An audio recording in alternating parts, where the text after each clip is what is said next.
3,25,000 கோடி ரூபாய் மதிப்பில் பிரான்சிடமிருந்து 114 ரஃபேல் போர் விமானங்களை வாங்க இந்தியா முடிவு.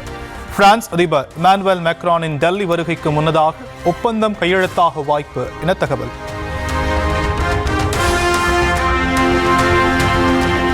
செல்போன் மற்றும் தொழில்நுட்பங்களுக்கு அடிமையாகிவிடக்கூடாது என மாணவியருக்கு பிரதமர் மோடி அறிவுரை. சில குழந்தைகளுக்கு ஸ்மார்ட் போன்கள் எஜமானராக மாறிவிட்டதாகவும் परीक्षा पे सच्चा निकटशिगल कलंतुरियानल. जैसे कुछ बच्चों का है मोबाइल उनका मालिक बन गया. अगर मोबाइल नहीं है तो खाना नहीं खा सकता है, टीवी नहीं है तो जी नहीं सकता है. मतलब ये आप उसके गुलाम बन गए. मैं गुलाम नहीं बनूंगा. एक बार मन में ये पक्का कर, हर टेक्नोलॉजी का हम ज्यादा उपयोग कर सकते हैं. தமிழக காங்கிரஸ் மாவட்ட தலைவர்களை இன்று டெல்லியில் சந்தித்து ஆலோசனை நடத்துகிறார் ராகுல் காந்தி. திமுகவுடனான கூட்டணி பேச்சுவார்த்தையில் இழுபறி நீடிப்பதாக கூறப்படும் நிலையில் புதிய நிர்வாகிகளின் கருத்துகள் கேட்க வாய்ப்பு.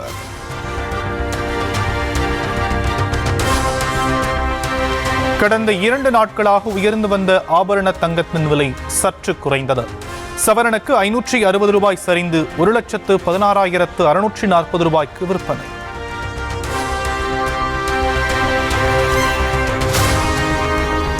ஆபரண தங்கத்தின் விலை கிராமுக்கு 70 ரூபாய் குறைந்தது. சென்னையில் 1 கிராம் தங்கம் 14,580 ரூபாய்க்கு விற்பனை.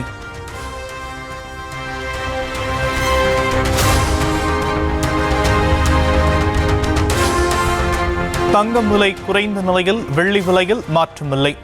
1 கிராம் வெள்ளி 300 ரூபாய்க்கும் 1 கிலோ 3 லட்சம் ரூபாய்க்கும் விற்பனை.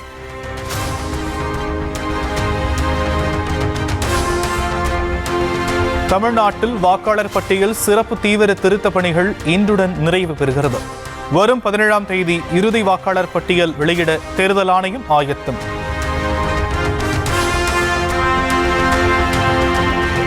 வாக்காளர் பட்டியலில் பெயர் நீக்கப்பட்டவர்கள் மீண்டும் பெயரை சேர்க்க விண்ணப்பித்த விவகாரம்.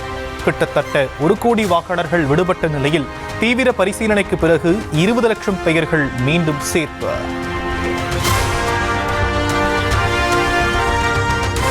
சென்னை நுங்கம்பாக்கத்தில் உள்ள மகளிர் கிறிஸ்தவ கல்லூரியில் நடைபெற்ற விழாவில் முதலமைச்சர் மு.க. ஸ்டாலின் பங்கேற்பு. புதுமை பெண் திட்டத்தின் மூலம் உயர்கல்வி பயிலும் மாணவிகளின் எண்ணிக்கை 34% அதிகரித்து இருப்பதாக பெருமிதம். கிராமப்புறங்கள்ல தான் பள்ளி முடிச்சிட்டு மேல் படிப்பு படிக்க முடியாம ஒரு சூழ்நிலை இருந்து வந்துச்சு. அந்த நிலைய புதுமை பெண் மாத்தி இருக்கு.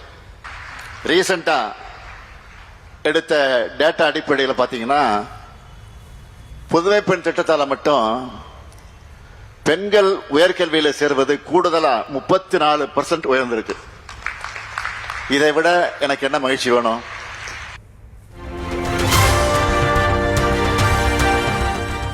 குறுகிய காலத்தில் 2 பெரிய கார் நிறுவனங்களை தொடக்கி வைத்த வரலாறே கிடையாது என முதலமைச்சர் மு.க. ஸ்டாலின் பெருமிதம்.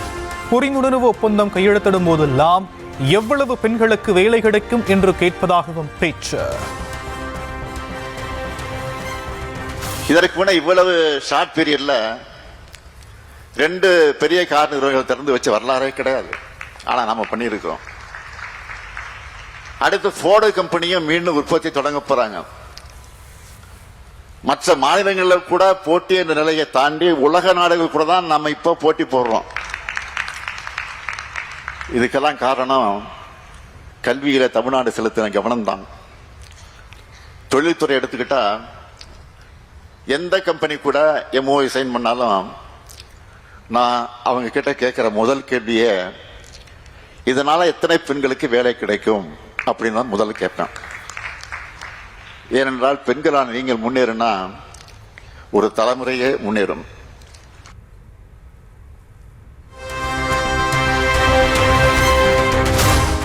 விஷப்பூச்சி கடி மற்றும் பாம்பு கடித்து பலியான பள்ளி குழந்தைகளின் குடும்பத்தினருக்கு உரிய நிவாரணம் வழங்க எதிர்க்கட்சித் தலைவர் இபிஎஸ் வலியுறுத்தல். திமுக ஆட்சியில் அடிப்படை கட்டமைப்போ சுகாதாரமோ கூட இல்லாத அரசு பள்ளிகளின் அவல நிலையால் உயிர் பறிபோவது கொடுமையின் உச்சம் என கண்டனம்.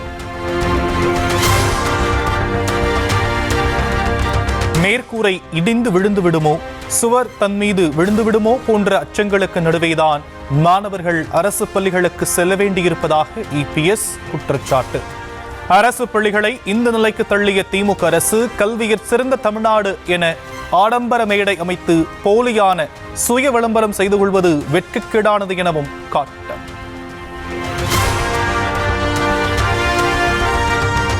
திமுகவின் தேர்தல் அறிக்கை தயாரிப்பு குழு ராமநாதபுரத்தில் கருத்து கேட்பு. திமுக எம்பி கனிமொழி தலைமையிலான குழு பலதரப்பட்ட மக்களுடன் கலந்துரையாடல்.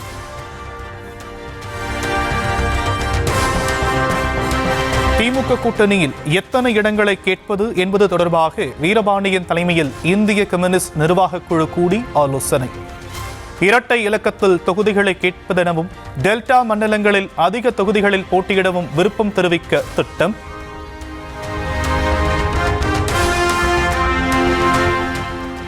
மாதாந்திர உதவித்தொகையை உயர்த்தி வழங்க வலியுறுத்தி தமிழ்நாடு முழுவதும் மாற்றுத்திறனாளிகள் போராட்டம். உதவித்தொகையை 6000 ரூபாயாக உயர்த்தி தர வலியுறுத்தி சாலை மறியலில் ஈடுபட்ட மாற்றுத்திறனாளிகள் கைது.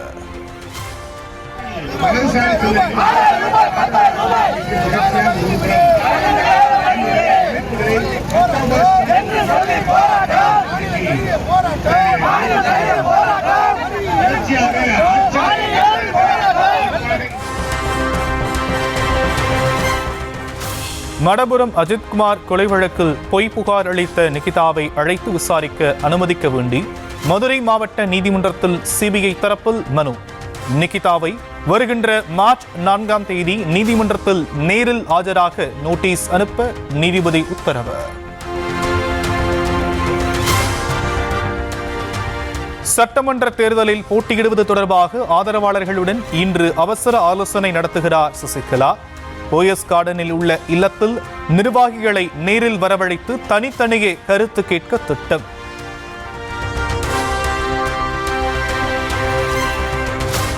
வரும் தேர்தலில் தாங்கள் போட்டியிடும் தொகுதிகளில் வேலை செய்யாவிட்டால் கூட்டணி கட்சிகளை தோற்கடிக்க செய்வோம் என கிருஷ்ணசாமி எச்சரிக்கை. 2014, 2019, 2024 தேர்தல்களில் கூட்டணி கட்சிகள் ஒத்துழைக்காததால் தான் தோல்வியடைந்ததாக ஆதங்கம். உயிர்ப்புடன் நேர்மையுடன் பணிபுரிஞ்சிருந்தால் நாங்கள் 2014 வெற்றி பெற்றிருப்பேன், 2019 வெற்றி பெற்றிருப்பேன், 2024 வெற்றி பெற்றிருக்க முடியும். ஆனால் அவர்கள் அந்த அளவுக்கு ஒத்துழைப்புகள் கொடுக்கறது இல்லை. முதுகுளத்தூர்ல பரமக்குடியில் நாங்கள் நின்று ஜெயிக்கலாம், முதுகுளத்தில் தோக்கடிப்போம், ராம்நாட்டில் தோக்கடிப்போம். யாரை தோக்கடிப்போங்கிறது எனக்கு தெளிவாக தெரியும். யாரை தோக்கடிக்குமோ அவங்கள தோக்கடிச்சு விட்டுருவோம். பூந்தமல்லி வடபழனி இடையே மெட்ரோ ரயில் இயக்குவதற்கான இறுதி ஆய்வை நாளை மேற்கொள்கிறது ரயில்வே பாதுகாப்பு ஆணையம்.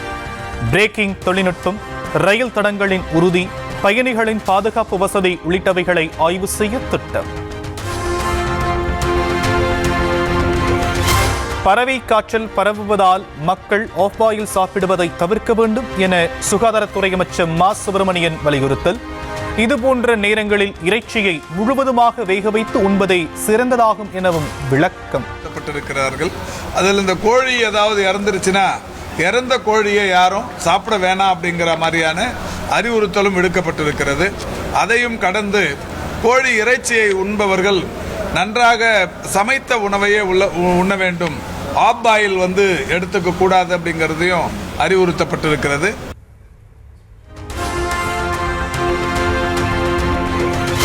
எப்ஸ்டீன் ஃபைல்ஸ், இந்தியா சீனா எல்லை விவகாரம், அமெரிக்காவுடனான வர்த்தக ஒப்பந்தம் போன்ற விவகாரங்களில் அடுத்த கட்ட நடவடிக்கை என்ன? நாடாளுமன்ற வளாகத்தில் உள்ள எதிர்க்கட்சித் தலைவர் அலுவலகத்தில் இந்தியா கூட்டணி எம்பிக்கள் ஆலோசனை.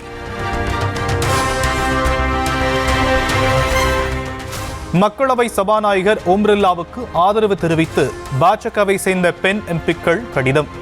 தங்கள் மீது முழு நம்பிக்கை உள்ளதாகவும் எதிர்க்கட்சிகளை சேர்ந்தவர்களே அத்துமீறலில் ஈடுபட்டதாகவும் கருத்து.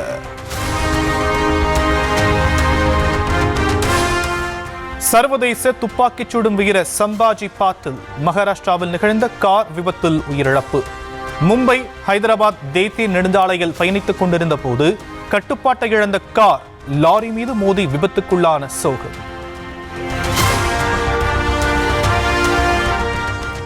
கர்நாடகத்தில் மீண்டும் பூதாகரமாக இருக்கும் முதலமைச்சர் பதவி விவகாரம். கட்சியின் மூத்த தலைவர்களின் அழைப்பின் பேரில் டெல்லி சென்றார் டி.கே. சிவக்குமார். ஒருவேளை நிர்பயா போல நானும் செத்து போயிருந்தால் நீதி கிடைத்திருக்குமோ என உன்னாவ் பாலியல் வன்கொடுமையால் பாதிக்கப்பட்ட பெண் ஆதங்கம். குல்தீப் சிங் செங்கர் தன்னை பாலியல் வன்கொடுமை செய்தார் என்பதை எப்படி தன்னால் நிரூபிக்க முடியும் என கேள்வி.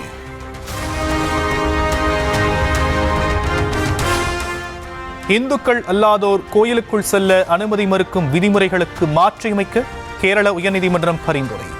சட்டங்கள் மத நல்லிணக்கத்தை உறுதி செய்ய வேண்டுமே தவிர மத ரீதியான பிளவை ஏற்படுத்திவிடக் கூடாது எனவும் நீதிபதிகள் கருத்து. வங்கதேசம் மீதான வரிகளை 19% குறைத்தது அமெரிக்கா. அமெரிக்க பொருட்களால் தயாரிக்கப்படும் சில ஜவுளி மற்றும் ஆடைகளுக்கு வரிவிலக்கு அளிக்கப்பட்டுள்ளதாகவும் வங்கதேச இடைக்கால தலைவர் முகமது யூனுஸ் அறிவிப்பு. ஜார்ஜியாவில் சிறிய ரக விமானம் பரபரப்பான சாலையின் நடுவே தரையிறங்கிய அதிர்ச்சி. காரின் மீது பலமாக மோதி விபத்துக்குள்ளானதில் வாகன ஓட்டி உயிர் பிழைத்த அதிசயம்.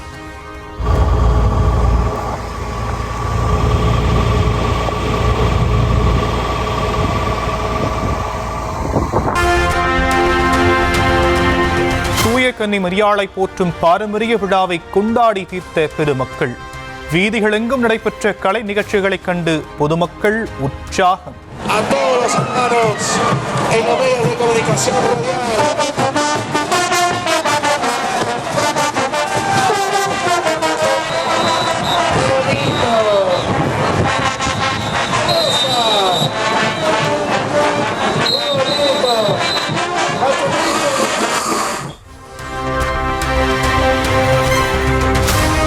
ரஃபா எல்லை வழியாக கான் யூனிஸ் நகரை வந்தடைந்த பாலஸ்தீன மக்கள். போரின் போது பிரிந்து சென்றவர்கள் மீண்டும் தாயகம் திரும்பியதும் உறவினர்கள் கட்டியணைத்து கண்ணீர் வெடித்த நிகழ்ச்சி.